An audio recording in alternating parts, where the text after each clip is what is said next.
Alors pareil, période de recherche. Quelles sont les pistes en fait? Quels sont les éléments de cours qu'on peut mobiliser pour résoudre cet exercice? Donc soit vous avez une idée, c'est génial pour vous, tout droit, allez-y, avec mes encouragements, ma bénédiction. Soit vous n'avez pas d'idée, et dans ce cas-là, vous allez chercher toujours quels sont les éléments de cours sur lesquels je pourrais m'appuyer pour faire quelque chose comme ça. Et donc il y a déjà Monsieur Selmis qui a balancé, qui a révélé l'ingrédient clé. L'ingrédient clé qui est les suites adjacentes. Et en fait, ça hurle. En fait, vous devez apprendre à reconnaître ce hurlement qui vient du fond de l'âme et qui est ça. Deux suites qui convergent toutes deux vers une même limite réelle, L. Alors, bras dessus, bras dessous.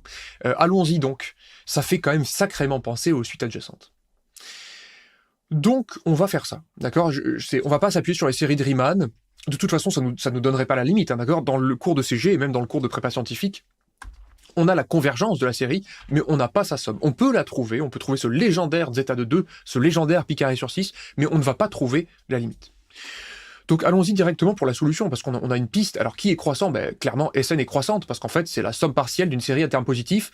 Cela dit, ici, je vais me fendre d'une différence, hein, d'accord? Je vais pas m'embêter. Donc allons-y, je vais écrire... ça va être très court, donc je vais commencer par un pour tout n dans n étoiles, et je vais calculer les différences entre deux termes consécutifs. Et bon, là ça va être vite vu, hein. Je veux dire que Sn plus 1 moins Sn... Mais on est parti pour les suites adjacentes. Je ne sais pas si je l'ai dit, mais j'espère que je l'ai dit.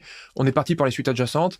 Alors disons que je suis en début de copie, alors là je me fends d'un détail que je jugerais totalement superflu, mais je vais montrer effectivement à l'examinateur que je suis un bon candidat. Et je me dis, c'est le moment de briller. On est en début de copie, il faut impressionner. Et là je me dis, si je fais un calcul, une différence de deux sommes, là, je vais faire la diff. Non, c'est l'humour. Je conseille de prendre son temps sur le début de composition sans faire des choses outrancières, mais... Donc ça fait ça. C'est positif. Et donc j'en déduis que la suite Sn est croissante. N dans n étoiles. Croissante. Ça va être vite vu, hein. J'en parlerai dans le récapitulatif. Alors du coup, c'est forcément l'autre qui est décroissante. D'accord? Donc, on y va, mais je vais repartir pour un tour. Pour tout n dans une étoile. J'ai une intuition qui me dit qu'à 90% plus, ce sera le théorème sur les suites adjacentes. Donc, si je ne suis pas complètement dans le décor, j'aimerais bien trouver quelque chose de négatif. Alors ça peut être contre-intuitif, et je vois beaucoup d'étudiants qui s'embrouillent, se dire, mais attends, enfin, comment c'est possible? Parce que quand n augmente, du coup je vais faire Sn plus 1, ça va augmenter, et ça aussi ça va augmenter, c'est plus quelque chose, donc ça va augmenter. Non, attention, quand j'augmente n, Sn augmente, mais 1 sur n va passer à 1 sur n plus 1, donc diminue. Et donc je sais pas si lui a augmenté plus que lui n'a diminué, et c'est pour ça que je vais faire le calcul. Donc je vais regarder, en fait. Donc ça fait du... Alors là, soyons malins dans le calcul, je vais tout de suite dire que ça fait du Sn plus 1 moins Sn, je vais grouper les deux termes, et puis ensuite, je vais avoir du plus 1 sur n plus 1 moins 1 sur n. D'accord? Si vous pouvez faire une étape intermédiaire, mais Tn plus 1, c'est Sn plus 1, Sn plus 1 plus 1 sur n plus 1, et Tn, c'est Sn plus 1 sur n. Mais j'ai juste déjà groupé les termes. Mais si vous voulez prendre du temps, prenez du temps. Il n'y a pas de problème, parce que le calcul, quand il est faux, il est à 80% du temps faux dans les deux premières lignes. Foi de professeur. Voilà. Donc l'avantage de faire ça, c'est de ne pas tout refaire, de ne pas faire à part de symbole somme, ça on l'a déjà calculé. Ça fait 1 sur n plus 1 carré. Comme ceci. Et puis, étant donné que je suis dans une étude de signes, mon but c'est de factoriser. Donc je vais factoriser, ça s'appelle ici réduire au même dénominateur, cette expression-là. Donc ici, je vais avoir du n moins n plus 1. Allons doucement. N moins n plus 1 sur n plus 1. Ce qui fait du moins 1 sur n plus 1. Et du coup, je peux mettre un 1 sur n plus 1 en facteur tout de suite. Ça fait 1 sur n plus 1. Alors, je pourrais très très vite conclure, hein, mais bon, faisons les choses comme ça. Moins 1 sur n. Et puis je pourrais dire, allez, allons-y, n'ayons pas peur, ne soyons pas ladres. Ça fait 1 sur n plus 1 carré, n, tout simplement. En réduisant, encore une fois, au même dénominateur, je vais l'écrire plus joliment, le but principal étant de faire une étude de signes, donc je factorise. Je pourrais tout de suite dire qu'il y a un dénominateur qui est plus grand que je ne sais quoi, mais peu importe. Attendez, qu'est-ce que j'ai fait là? Non, c'est n moins n plus 1. Il y a un signe moins là, désolé. J'ai bien fait de réécrire parce qu'il y avait une coquille. Voilà, comme ceci. Et donc ça, c'est bien négatif. Voilà, donc j'en déduis que la suite Tn est décroissante, ici. Donc, Tn, n dans n étoile, étoile, j'ai dit, étoile, est décroissante, on va être en rouge. Comme ceci.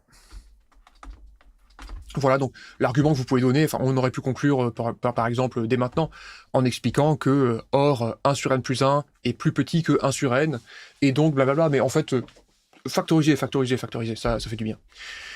Et la seule chose qui reste à dire, eh bien, c'est que la différence des deux tend vers 0, mais en fait on le voit instantanément, Tn moins Sn ça fait 1 sur n, et 1 sur n ça tend vers 0. Et donc il ne reste plus qu'à rédiger ça, et je vais le faire, mais là on est en totale détente, comme le jour du concours, si on avait cette question-là, on sait quoi faire, le plan était bien. Donc là je vais dire que pour tout n dans n, étoile, je vais dire que Tn moins Sn,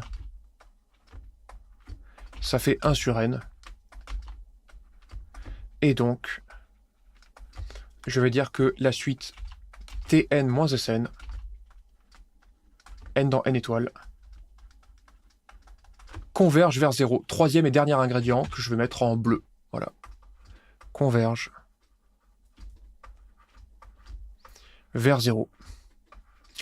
Et je vais me fendre de la phrase de conclusion pour donner l'exemple qu'il faut rédiger et surmonter sa flemme à tout moment pour dompter le cerveau qui essaye de vous douiller à chaque instant.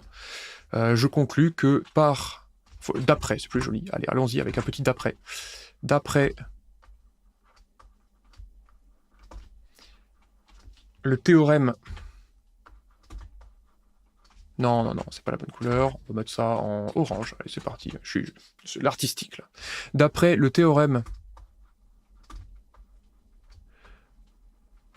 sur les suites adjacentes,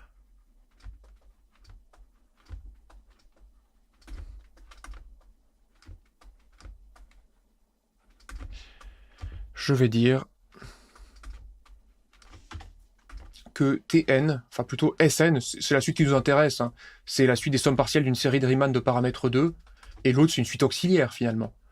Mais peu importe, je vais dire Tn, n dans n étoiles, convergent toutes deux. Et là je paraphraserai l'énoncé normalement. Convergent toutes deux.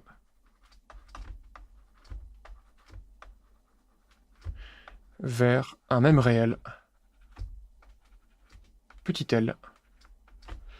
Voilà le travail. Voilà, on va mettre ça en valeur, et puis je vais récapituler, et puis après répondre aux questions. Mais vous voyez, c'était plus digeste, là. Gabriel, normalement, vous êtes réconcilié avec la vie, là, à ce stade. Donc, récapitulatif.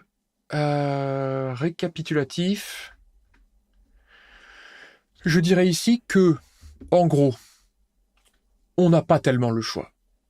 Quand j'ai dans un énoncé deux suites dont on me demande de démontrer qu'elles convergent toutes deux vers une même limite réelle L, alors j'avais fait dans un live précédent un exercice de l'horreur où en fait c'était pas les suites adjacentes parce qu'il fallait distinguer les cas pairs et impairs, et en fait on pouvait pas utiliser le théorème, donc il fallait faire un passage à la limite et tout, c'était l'enfer. Mais là, faut pas déconner, ça n'arrive que très rarement. Donc, convergent tous deux vers une même limite réelle L, ben, j'ai une feuille de route, si je connais mon cours, il n'y a qu'un seul théorème qui me fait des appels de phare, là, dans tous les sens, ça clignote, c'est le théorème sur la suite adjacente. La suite qui est croissante, ben, je la vois tout de suite, c'est la suite des sommes partielles d'une série à termes positifs, donc il n'y a pas de problème, et puis on peut le constater très vite. Après, il faut se dire que il faut avoir la foi. On se dit, ben, je vais essayer de démontrer que Tn est décroissante, je le fais, le mot-clé étant étude de signes, donc factorisation, donc réduction au même dénominateur dès que je le peux. Si je le peux, j'essaye de ne pas craquer dans mes réductions de mon dénominateur et d'avoir au moins quelque chose de négatif. Et ensuite, la différence des deux qui tend vers 0, c'était cadeau. Et d'ailleurs, c'est quelque chose avec lequel on aurait pu se rassurer très vite en se disant qu'on avait déjà la croissance là. Et très vite, on voit que Tn moins Sn tend vers 0. Donc aussi, il ne reste plus, la seule difficulté, c'est de démontrer que Tn est décroissante. Et effectivement, il s'avère qu'elle est décroissante en 3 lignes. Et donc, on a rapidement terminé. Voilà. Vilfredo Cellini propose une variante. Alors, je vais la lire à l'oral, mais c'est une variante pour les gens qui veulent s'amuser. Vous pourriez remplacer le 1 sur k carré par un 1 sur k factoriel, et on remplacerait le 1 sur n par un 1 sur n fois n factoriel. Si vous voulez un clone de cet exercice-là, il vous est offert sur un plateau par l'ami Vilfredo. Donc Sn, ça serait la somme de k égale 1 à n des 1 sur k factoriel, et Tn, ça serait Sn plus 1 sur n factoriel. Et voilà. Et donc ça aussi, on s'en sort. Et donc du coup, ce serait pas pour étudier une série de Riemann de paramètre 2, mais ce serait pour étudier la série exponentielle de paramètre 1, c'est-à-dire les sommes partielles d'une série dont la somme vaut E. Voilà. Donc c'est cadeau. Mais c'est toujours le même signal. Hein. Vous aurez toujours énoncé, démontré qu'elles convergent tous deux vers une même limite, donc normalement on est en terrain connu, quoi.